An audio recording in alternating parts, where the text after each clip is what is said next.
La CRR. Compte tenu de la situation critique dans laquelle le supérieur général des missions étrangères de Paris, Père Vincent Sénéchal, et leur avocat me mettent, je serai bref mais minutieux. Madame Buck, je vous remercie de m'avoir reçu le 5 août 2022 dans les bureaux de la commission Reconnaissance-Réparation. Je me demande pourquoi je continue à perdre du temps à écrire, car je ne comprends toujours pas à quoi sert la CRR. Enfin, continuons quand même. On ne sait jamais. Ça peut toujours servir. Pour rappel, c'est le père Sénéchal qui, après mes demandes d'aide répétées et interminables, en juillet et début août 2022, m'a enfin, le soir du 4 août 2022 donc, donné vos coordonnées. Le 5 août, dans l'après-midi, mademoiselle Chihadeh et madame Buck, vous m'avez accueilli. Nous nous sommes installés. Vous m'avez écouté 2 ou 3 heures durant, pendant que madame Chihadeh prenait des notes. Puis je suis reparti sans trop comprendre pourquoi j'étais venu après vous avoir écouté, vous madame Buck, sur certains de vos propos. C'était ma première et de loin la dernière expérience de communication déroutante avec vous, la CRR et madame Buck. Le 10 août, madame Chihadeh m'a envoyé un compte-rendu de notre échange qui, à ma grande surprise, fut loin de ce que je vous avais dit. Mes intuitions envers vous étaient correctes. Mais vous êtes un être humain, madame Chihadeh. Vous avez le droit de ne pas bien comprendre le français. C'est pourquoi je me suis dit qu'il me fallait, tant pour moi que pour vous la CRR, de corriger, non pas un peu, mais entièrement ce que je vous avais dit. 10 jours durant, jour et nuit, je me suis acharné à écrire les faits sur 22 pages que je vous ai envoyés le 17 août. Je vous ai envoyé le récit des faits, mais aussi des documents, que j'estime confidentiels.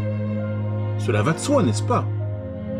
Le 25 août, je vous ai recontacté pour vous annoncer que j'avais trouvé une avocate via l'avocate de Père Philippe Rittershaus et que vous possédiez autant d'informations que mon avocate, c'est-à-dire toute la vérité, tous les fichiers, les photos, les preuves, tant ceux que m'avait donné le Père Philippe Rittershaus que les miens.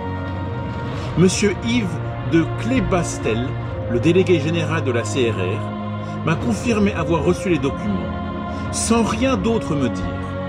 Je ne comprenais pas bien sa réponse.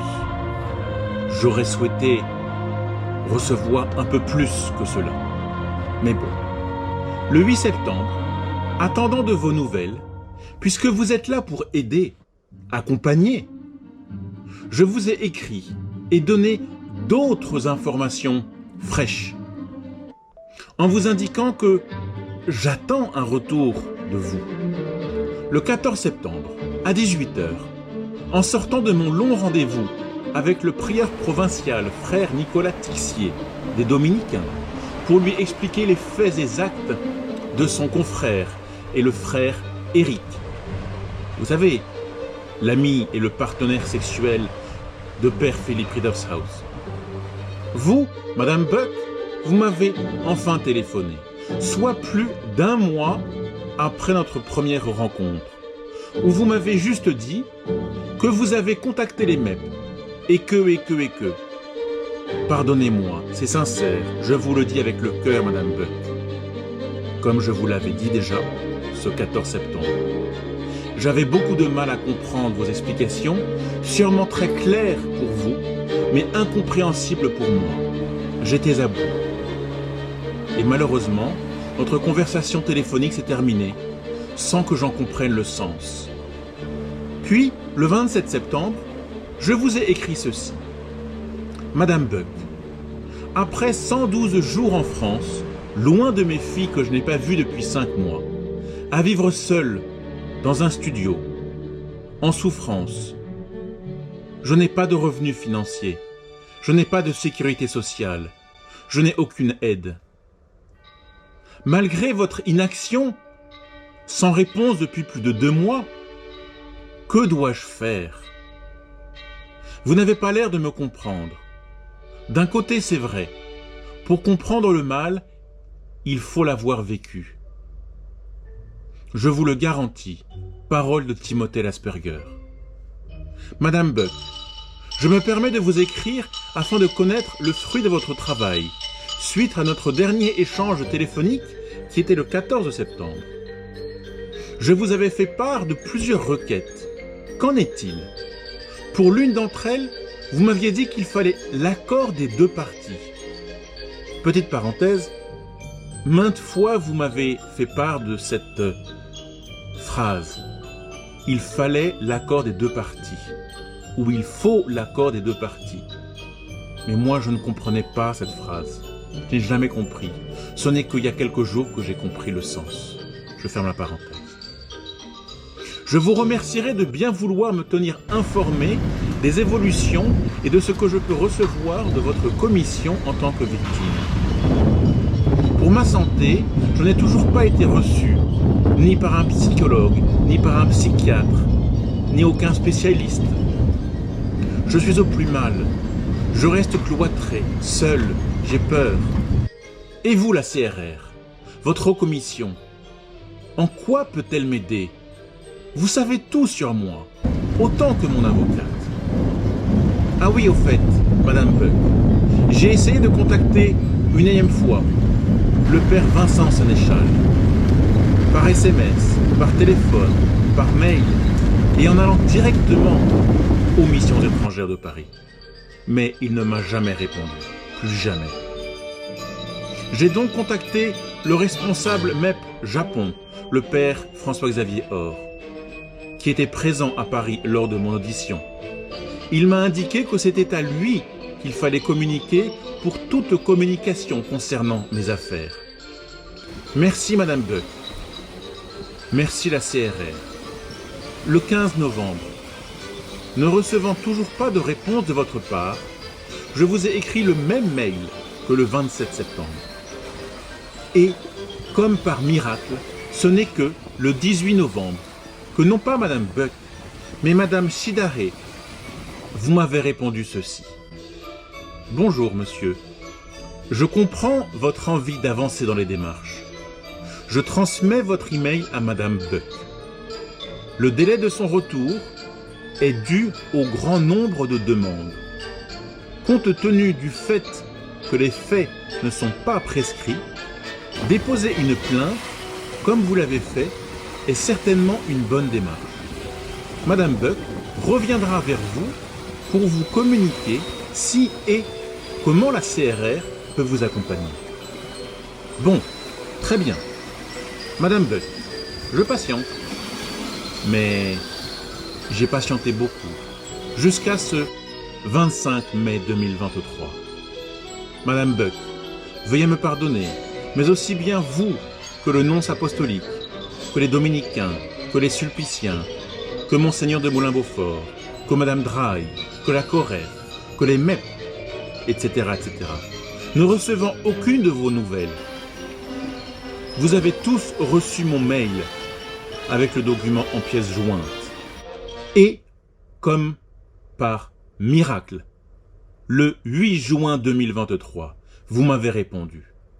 Je vous le dis avec le cœur encore une fois, Madame Buck, je vous remercie sincèrement.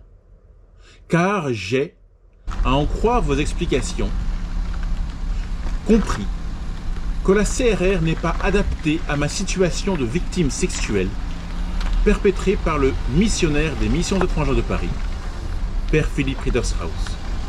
Dans votre mail du 8 juin, vous me dites ceci. Bonjour monsieur, je vous prie de bien vouloir m'excuser de ne pas avoir répondu à votre dernier courrier du 27 septembre 2022. J'espère que vous allez mieux depuis l'été dernier et que l'enquête avance. D'ores et déjà, je vous rappelle la situation où nous nous trouvons.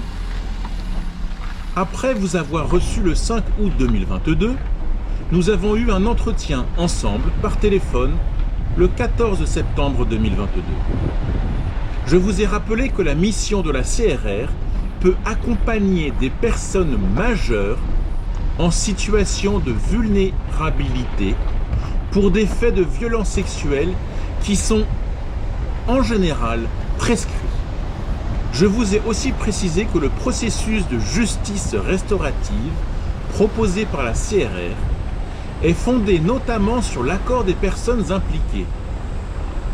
Je vous ai indiqué que les faits étant très récents, qu'un signalement au procureur avait été fait par les missions étrangères de Paris, que vous aviez déposé plainte, que vous étiez assisté par un avocat, qu'une enquête était donc en cours pour faire la lumière.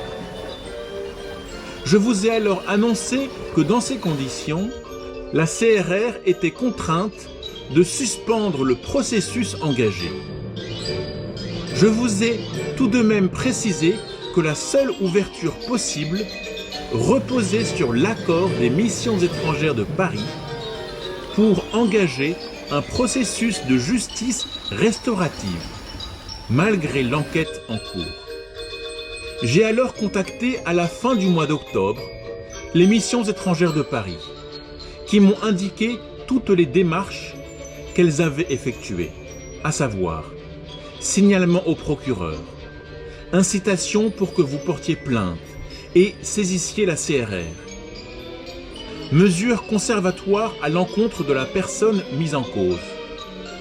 Toutefois, en raison de l'enquête pénale récemment ouverte, elle n'était pas favorable à s'engager tout de suite dans le processus de justice restaurative.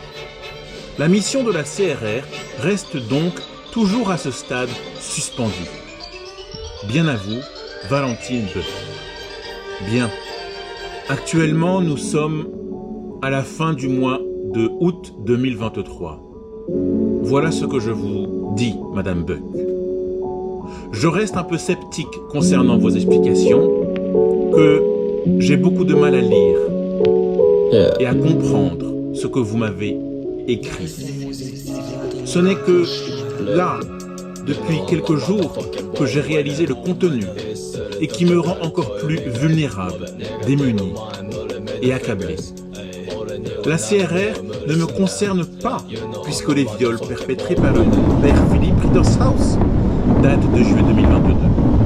Mais alors pourquoi son supérieur général, le père Vincent Sénéchal, m'a dit de vous contacter? Enfin, comme vous le dites, les missions étrangères de Paris ne sont pas favorables à s'engager tout de suite dans le processus de justice restaurative. Attendez, excusez-moi, Madame Buck, là. Pardonnez-moi, mais si je vous comprends bien, je dépends donc des missions étrangères de Paris, de Père Sénéchal et de leur avocat. Ils continuent à me malmener, et c'est ainsi que la CRR est conçue, n'est-il pas? Et moi, Timothée, qui, en août 2022, en perdition, en demande d'aide, je vous ai fait confiance, à vous, la CRR, autant qu'au supérieur général des missions étrangères, Père Sénéchal.